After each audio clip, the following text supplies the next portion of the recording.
Blech. Nakakadiri, luod, hugawan, damak. Si Manang Aimee ninyo nagkalat na naman.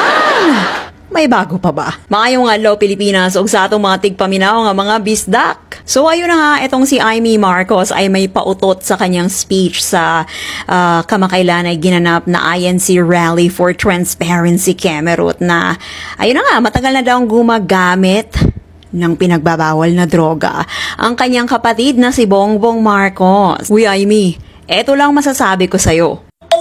Ang ina ninyong lahat! First of all, you just admitted to the entire country na matagal nyo nang niloloko at ginagago ang taong bayan. Second of all, mas lalo mo lang nilinaw at ina-admit na ang war on drugs ni Digong ay peke, fake, for the show lang. You really thought your confession was something new and something explosive. Matagal na naman yung allegation na yan. May prinisinta ka bang bago? Kasagsagan ng kampanya for the 2022 elections, mismong si Digong ang nag-release og statement about BBM's drug use, allegedly. Pero unsay gibuhat ninyo? Perting dinay na apoy sara nga utro mampod nga kabalo. Gipadayon gihapon ang but-but sa unit team. Remember, back then, we even demanded for hair follicle test dahil nga sa alegasyon na yan. Pero kamu pa may gana mo ingon, negative campaigning lang yan, paninira, character assassination. Tapos ngayon, bigla kang tinubuan ng konsensya. Hoy, bagaan ni Mugnawong uy. Konsensya? Huy, imyat, meron ka pa ba nun? Wa mang gani ka tubuig konsensya about Archimedes Trajano? Ba sinabi ni mo na kalimot mi? Wa jud baya mi kalimot? Pero imyat, kung konsensya jud ng imuha, why now? Why only now? Why did you have to fool the entire nation first? And then when it's convenient, weaponize such information to destabilize the government? Kung kailan, eto yung panahon na dapat nagtatrabaho kayo. Panahon na dapat nagtatrabaho kayo kasi mahiya-hiya naman kayo sa taxpayers money na pinambabayad at pinansisweldo sa inyo. Tapos nagkakagulo lang kayo dyan, hindi na umuusad ang Pinas. Pero salamat din sa mga statements mo kahit matagal na naming alam. At least nilinaw mo that Digong's drug war was fake. Walang awang pinagpapatay ang mga mahihirap, suspect pa lang. Yung iba doon, napagbintangan lang or napag-initan, tinaniman ng ebidensya, nakabulagta, naliligo sa sariling dugo.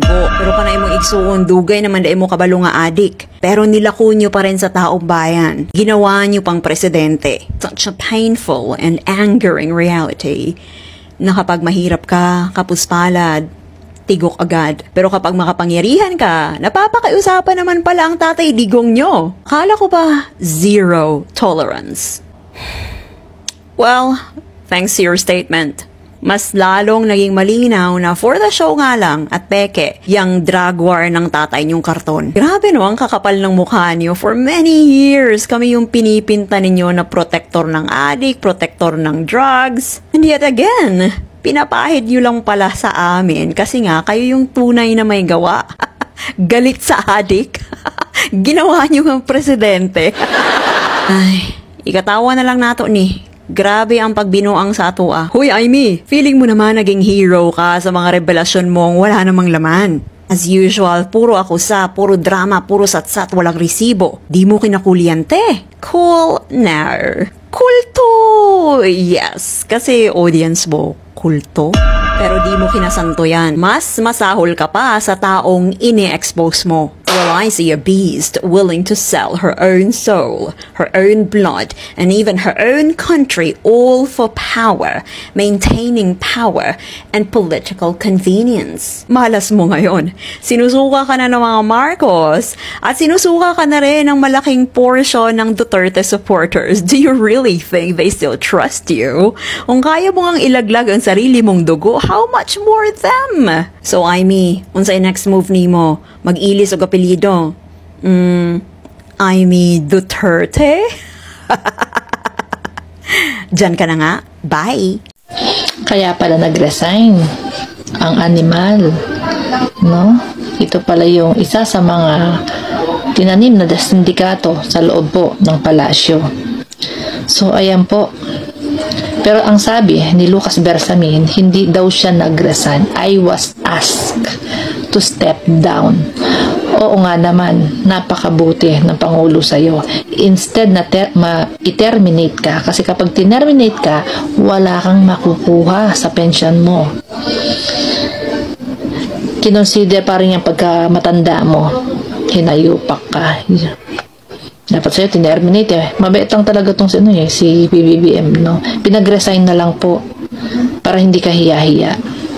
Ginamit mo pa yung pangalan ni PBBM para makapag-insert ng 100 billion. Hindi po yan chismis ng kagaya kay Amy Marcos.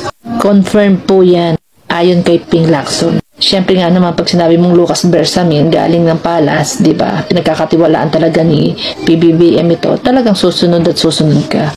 Panoorin niyo po yung preliminary kahapon sa hearing. Preliminary kahapon sa Senate. Talagang may mga ebidensya na nag-uugnay kay Lucas Bersamin na talagang pinagkatiwalaan ni PBBM. Yung pala, Judas. Isa ring Judas. So ngayon, patong-patong na kaso po ang kakaharapin nito dahil talagang naghahatid ng pera. And with his approval, direct contact po kay Bernardo. Ang pinafront niya si PBBM. Di ba? Ang galing po ng mga buhayan na ito.